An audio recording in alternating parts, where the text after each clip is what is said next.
The pioneering spirit is nothing new to agriculture, as innovation has made farming in America the most productive and technologically advanced in the world. Yet, tomorrow will present a new set of challenges that'll require new ideas, inventions, and innovations. That is what Farm Next is all about, showing you the future of farming. From autonomous robots to cutting-edge digital tools to better ways to fertilize your crops and increase soil health, this program will give you a glimpse of the exciting future agriculture has in store. Stay tuned to see what's next on Farm Next. Hello, everyone, and welcome to this episode of Farm Next. I'm Max Armstrong, and I'm thrilled to be a part of giving you a front row seat into what's next in the world of agriculture. Before we get to what's next, let's talk about a transformational technology that's here right now, microbes that can replace nitrogen fertilizer. Not that many years ago, the co-founders of Pivot Bio dreamed of creating a better way to provide nitrogen to crops. And like the inventors you'll hear from today, they dedicated time, effort, and capital to turn their dream into a reality. Today, Pivot Bio's products deliver nitrogen to corn, wheat, and sorghum and have been used by farmers across the country. Pivot Bio knows just how challenging it is to transform an idea into a product and to get it into the hands of farmers. So Pivot Bio, together with Farm Progress, scoured the country and found 10 entrepreneurs with the potential to be that next big idea for the future of agriculture. Each of these companies is vying for a chance to showcase their idea at this year's Farm Progress Show in Boone, Iowa. In each episode, you'll see these cutting-edge innovations in action. You'll meet the brilliant minds behind each idea, and you'll learn more as each participant presents their ideas to leaders in investing, agribusiness, and farming. And you, our audience, can vote live during the show whether you think each idea has what it takes to appear at the Farm Progress Show. You'll do that by going to pivotbio.com/vote. There you can enter to win a VIP package to the Farm Progress Show. In today's episode, we take a look at CoverCress. That's a startup based in St. Louis that has developed a cover crop system that can not only improve soil health, but it provides another source of income for corn and soybean farmers. So stay tuned to learn about CoverCress. But first, here's a short video about Pivot Bio.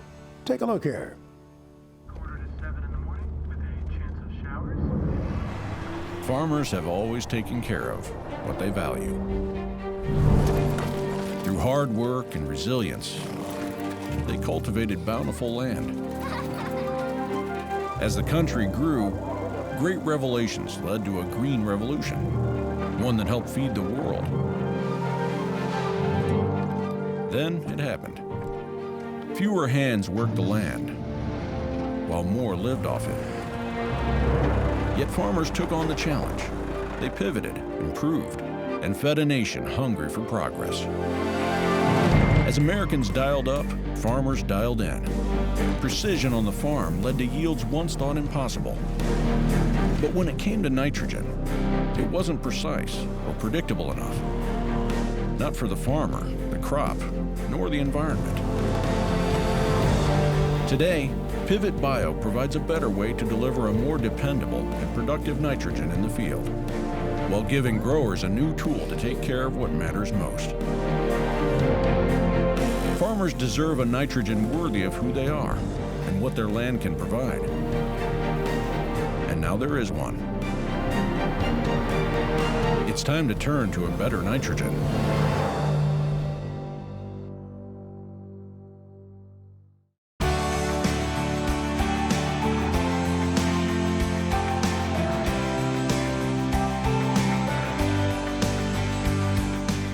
Welcome back to Farm Next.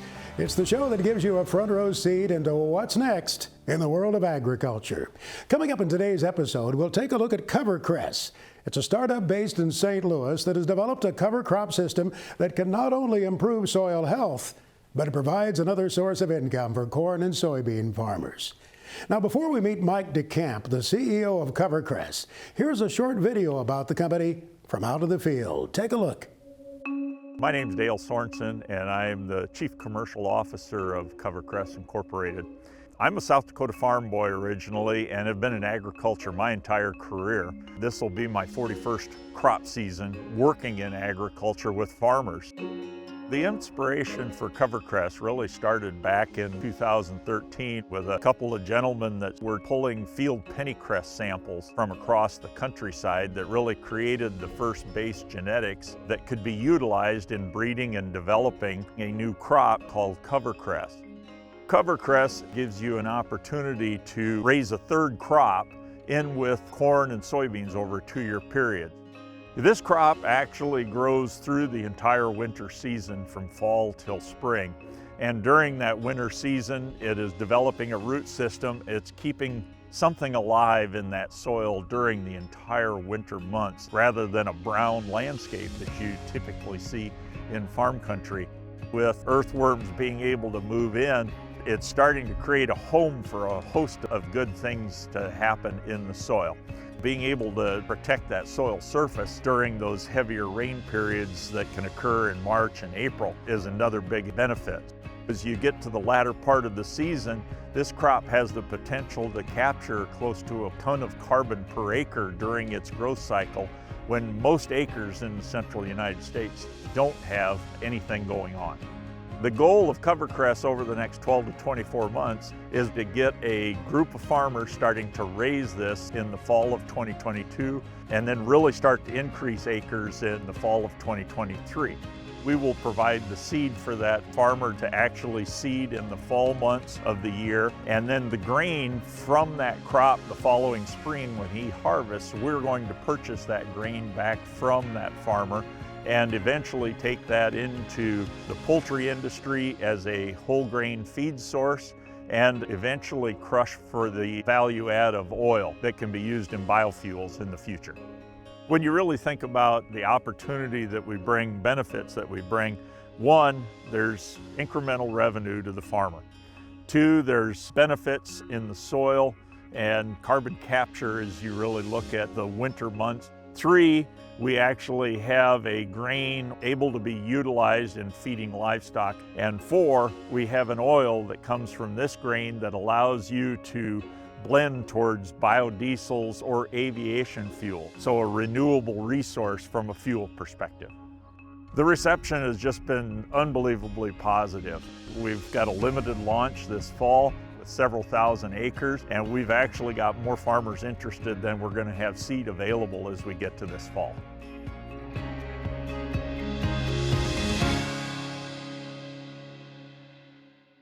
With me now at the desk is Mike DeCamp, CEO of CoverCress. Mike, welcome to the show. It's good to have you here with us. Pleasure to be here, Max. Give us a little bit of your background. As I recall, you are both an accountant and a lawyer. That's right. I don't have a traditional ag background. Started my career in public accounting, went to law school, practiced law for several years in St. Louis, and then I joined Monsanto when the ag company went public in 1999. Share with us the origins of CoverCress. How did it come to pass? Yeah, so CoverCress was an idea that really came out of the USDA's efforts back in the 2008-2009 timeframe, when you had a lot of the food versus fuel debate going on with ethanol. There was a researcher there, Dr. Terry Isbell, who actually was just inducted in the USDA's Hall of Fame, who identified several different crops as potential alternative feedstocks for biofuels, and pennycress was identified because of its high oil content and the fact that it grew during the winter. So was there a particular moment for you, and you said, this is something we ought to be involved in. This is something I could be a part of? I wish I could say I was part of that early team. So that CoverCress, the company, which our original name was Arvigenics, started in 2013. It was founded by some colleagues of mine from Monsanto, Dennis Plummer and Mike Roth. I would give them the credit for having the idea. Jerry Steiner, who just retired as CEO a couple years ago, came in just after Dennis and Mike and really built out the strategy. And then I joined 2 years ago, really, as we're making this transition from a research and development company into commercialization. Many of us know the value of a cover crop. Many more producers are moving into that realm in agriculture. This has to be quite an incentive to them, I would think, if you could also offer another source of income for them. We believe so. Like everything, there is new practices that are involved, so it's not without its hurdles. But having a cover crop in the central states in Illinois, Missouri, Indiana, Ohio, with the benefits of not only improving soil health, but also helping to really mitigate nitrogen runoff into the river basins that ultimately flow down into the Gulf of Mexico is a really key thing. Farmers are adopting cover crops, as you indicated, Max. That's where we come in with our opportunity with a harvestable crop. Are there various ways then that the crop can be marketed, various channels? There are. That's really kind of what's a little bit unique about CoverCress versus a traditional seed company. We're not selling seed to the farmer. The farmer is an important partner. We're contracting with that farmer to plant CoverCress, cultivate it, harvest it, and deliver it to our customers. And we're working on our markets. And there's really two key markets. Near term, our grain is going to go into chicken feed for broiler production in its whole grain form. And then as we scale acres and get to the volume we need, we'll be taking our product to a crush facility with our partner Bunge to be extracted into an oil product, a meal product, with that oil going then for renewable diesel production with Chevron. I can understand your enthusiasm. Do the growers share that, the farmers you've talked to? They do, yes. We've seen a lot of great demand this year. Our fall planting this fall in 2022 will be our first commercial crop. Expect to be on about 10,000 acres. We would have been on more, but that's all the inventory we had. To produce inventory, we have to grow it. We can't run a plant 24/7. So we're really pleased with the farmer interest, the farmer demand, that level of demand. Mike, share with us your passion about this CoverCress product. I think the way to best describe it, Max, in terms of passion is somebody who's been in agriculture for as long as I have, or any of us in the company. A lot of the people in our company not only have a professional career in agriculture, but have families that farmed as well. And the way we think about this is we really have this once-in-a-lifetime opportunity to bring a new crop to the Midwest. This hasn't been done since canola. And then to be able to be part of this new push towards being able to mitigate greenhouse gas emissions, both through the fact that we sequester carbon while we're in the ground growing, and then when our oil makes its way into renewable fuel, we're helping to really mitigate greenhouse gas emissions through that lower carbon fuel. One can understand your passion. Thanks, Mike, for sharing the story with us here. Well, now that we've learned how CoverCress got to where it is today, our panel will scope out where the company could be heading next when we return after these brief messages.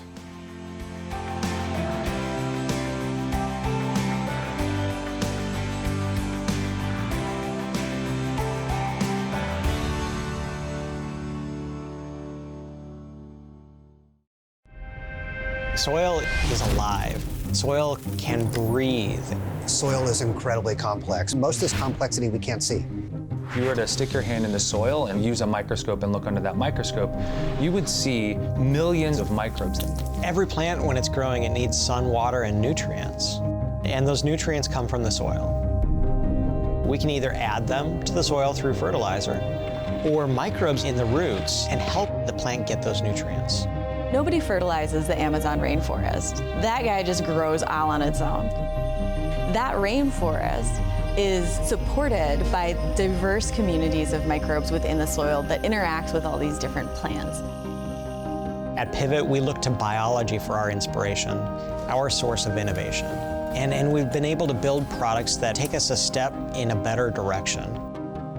Pivot Bio is a nitrogen innovator because it's a new way for us to help farmers fertilize their crops reliably. Pivot Bio has found a new way to deliver nitrogen fertilizers to farmers at scale. And so what we've done is we found microbes that have the natural ability to convert the nitrogen that's in the atmosphere into a form that the plant can use. We are revitalizing this soil component so that these microbes can be used as a product that can help the crops get more nitrogen during the time in which they need it the most. The nice thing about microbes is that they actually make that fertilizer using carbon that comes from photosynthesis instead of fossil fuels. Our products will spoon feed a plant its nitrogen each and every day in a way that's better for the farmer and the entire planet. All of the research that we're doing here is in service to providing a better product to farmers. We have released not one but 2 products for corn. We've also released a product for wheat, and we continue to develop new products for new crops. We are the best company in the world in understanding microbes at the lab level, in a greenhouse level, even in the field. with several years of commercial sales, we have all of this data to really drive the next generations of our future products. Whatever product that we choose to move forward in our pipeline is the one that can provide the most nitrogen back to the crop. Pivot Bio is thinking big. We want to replace all of the synthetic nitrogen fertilizer that goes into agriculture, and we want to do it with our products. And depending on how many crops we can get to, how fast we can launch all of these new products, we could do much, much more than that. We don't want to set our sights on anything shorter than supplying all of the nitrogen that crops require. So it's a bold and ambitious goal, but I think it's just the foundation for being able to influence agriculture for the next century.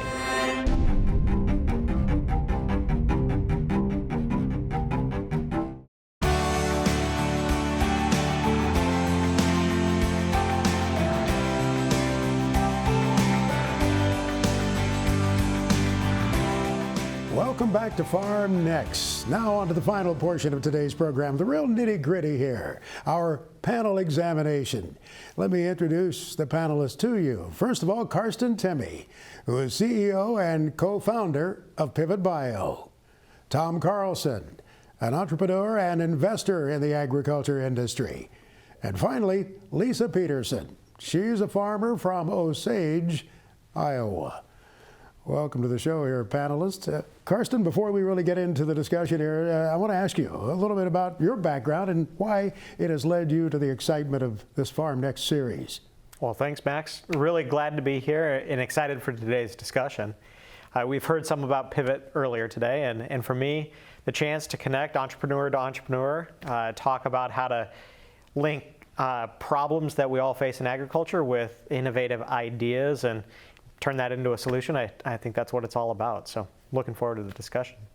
Tom, you've invested in agriculture in the past. You've helped bring financing to companies, have you not? And some of those have been on the input side of agriculture. Absolutely. Inputs is a focus area for us.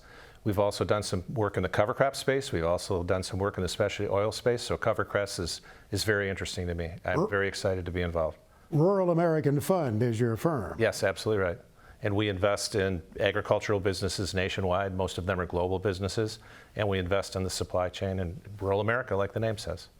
Lisa Peterson, you're on the farm, indeed. Osage, Iowa, pinpointed on the map for us. North central to a little bit northeast. We're 11 miles from the Minnesota border. You're a third-generation farmer there. I am. Never thought that I would say that. I grew up on the farm, absolutely loved it, was not expecting to be back. But thankfully we are, and corn and soybeans is what we grow on our farm. All right. Well, Karlson, let's get in here to the discussion. We give you the opportunity to ask that first question. Mike, your team's done a great job bringing in innovation through some stages of development and really building the foundation of a business model. What keeps you up at night on the development path forward? Sure. Well, this is not for the faint of heart, bringing a new crop to the Midwest. We've spent the last almost 10 years now just on product development efforts. So when I say product development, I'm talking about our traditional breeding work we do. We do use CRISPR-Cas9, so we are doing gene editing to change the composition of the product.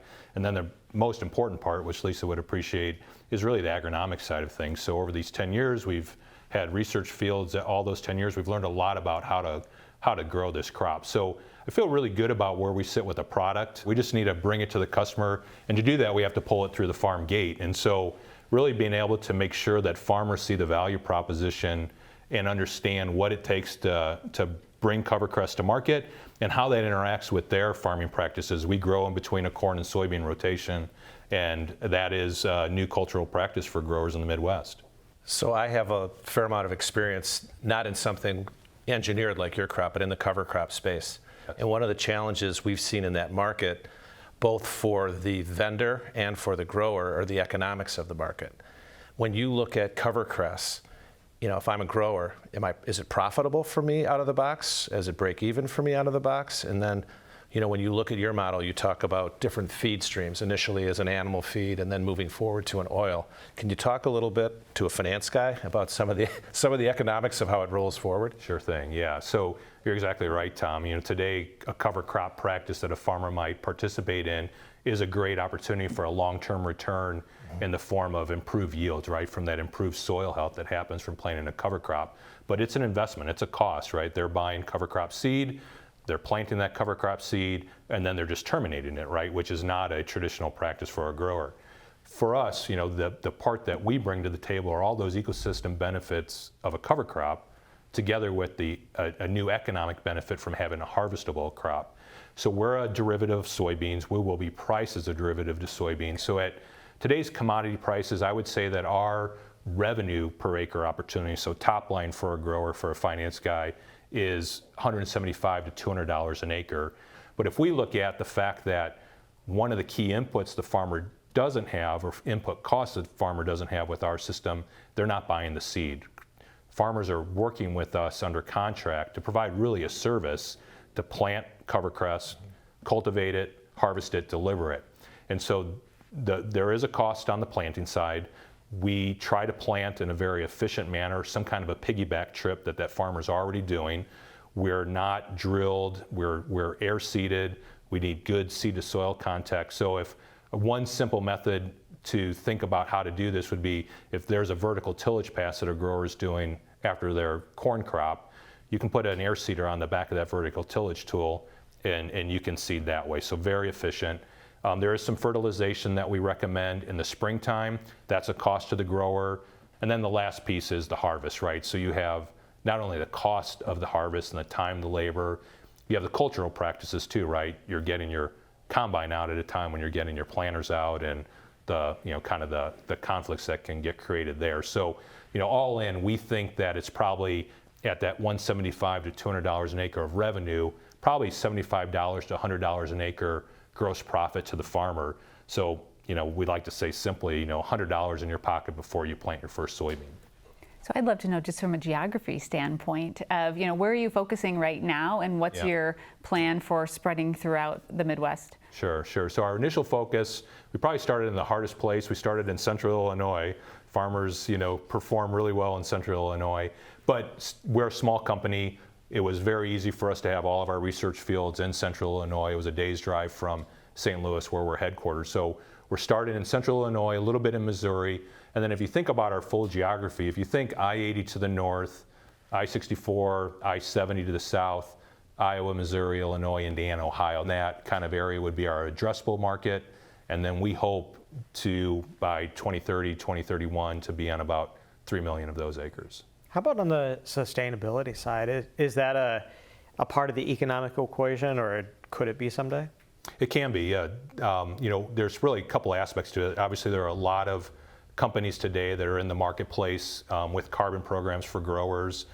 At the end of the day, the big value for CoverCress is when we go to crush, this carbon intensity of our oil going into a product like renewable diesel creates a lot of value. So when we talk with our partner Bunge, we think about how can we add something that, maybe just think of it as identity preservation or traceability, where you can trace all the way from that seed going onto the ground, cultivating a CoverCress crop, all the way through to a fuel tank in California. How can we track that value of that carbon, both the value created from sequestering carbon, which like a lot of other cover crops, we sequester about a ton an acre, and then obviously the value of having a low carbon intensity oil feedstock in a low carbon footprint fuel. I think that you make such a great point, though, I think it'll enhance that adoption of another crop through the winter, because it is economically viable, right? That's, as a farmer, I'm looking constantly, yes, I want the sustainable side, but I also got to make it work economically so that I stay in business. That's right. And look, I've never met a farmer that the first thing they think about is stewardship of their land. Unfortunately, at times, the farming community is thrown on their bus a little bit in terms of the impact to the environment with some of the emissions that go along with farming. But every farmer is trying to do the best they can with their land and to preserve it for third generations like yourself. Most definitely. Well, it's also interesting. One of the companies that I was involved with had a partnership with Unilever and Hellmann's Mayonnaise to help soybeans be grown in Iowa. And it was part of a whole closed loop story like you're talking about. And it was very successful and gave some good traction to getting cover crops in the market faster. Yes, yeah. And the soybean growers were able to get a premium for growing for Unilever for that application. That's right. Given all the genetic research that you're doing and things, is CoverCress going to stay as a one-trick pony, or are there some other seed types and markets that you would envision that would be complementary to what you're doing? Yeah, a great question, Tom. And as you can imagine, my board asks me that quite often. We do There's more risk in one product. That's right. That's right. So it's sort of that trade-off between growth and being focused, right, and not losing focus. We do see long-term that we will be the winter oilseed, company. At this time, I think we'll always play in this space where we have an opportunity to bring new products during this fallow period, maybe in different geographies in the United States. Definitely, we expect to grow outside of that footprint in the Midwest that I described. We're a really good fit, if you think about it, on the other side of the Appalachians, in that Delmarva area, same latitude, very big cover crop area. We just haven't been able to have the resources there to build that business, but that would be a natural extension. Will you sell through distribution, or do you envision putting together a sales force to approach customers? Yeah, we look at a distributed network of really, I think what we're really attracted by is having agents that will represent CoverCress. So maybe think of a farmer dealer, whether that's a channel dealer or a farmer dealer for Corteva, somebody who has a relationship with 20, 30 growers in their market and is interested in bringing this opportunity to them and has a passion about it as well. Ag retail can be a spot where we can fit, but it's a little bit different, right? If the ag retail is sort of pushing it on their seed experts, if there's 14 seed experts at an FS in Central Illinois, maybe 2 or 3 of them are excited about it, but the others just have other things that just are more important to them and their customers. So, it will be a combination of all that. We would expect to have area business managers. We have a phenomenal area business manager today in Illinois, Nathan Smith, who has relationships, and having somebody like Nathan that can develop this agent network is probably the model we'll follow over the next couple of years. Mike, thank you much. It's easy to see why you're passionate about the product, by all means. Thanks, Max. And we thank our panelists for your great questions, and we certainly gained insight from things you asked, Mike, here over the past few minutes. I want to remind you folks in the audience, we'd love to know what you think of CoverCress. You simply go to the website pivotbio.com/vote. And there, you can also enter to win a VIP pass to the Farm Progress Show. That's in Boone, Iowa. You can also view other episodes of the show at that website. And finally, make plans to come visit us at the Farm Next Innovation Tent at the Farm Progress Show. It starts August 30th, runs through September 1st, right there in Boone, Iowa. That's all the time we have today. Join us next time on Farm Next, the show that gives you a front row seat to what's next in the world of agriculture. Farm Next has been brought to you by Pivot Bio. Pivot Bio, the nitrogen that stays put, whether or not. Farm Next is produced by 22 Creative Group in association with REL Productions and has been a presentation of Farm Progress Broadcast. If you'd like more information about Farm Next, please visit pivotbio.com/farmnext.